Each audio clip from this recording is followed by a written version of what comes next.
You ask Tiger to calculate. This deals with linear inequalities with one unknown. The final result is x greater than 3. Let's solve it step by step. Group all constants on the right side of the inequality. Add 4 to both sides.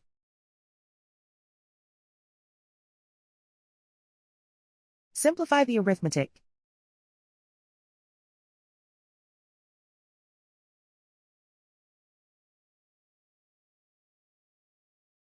Isolate the x. Divide both sides by -5. Whenever you multiply or divide by a negative, reverse the inequality sign.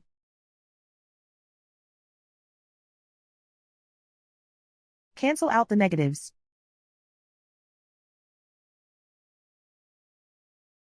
Simplify the fraction.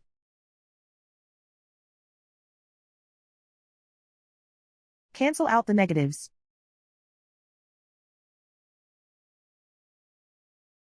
Find the greatest common factor of the numerator and denominator.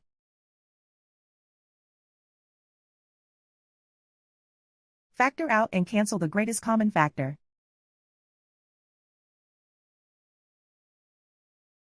Plot the solution on a coordinate grid. And so the final result is x greater than 3.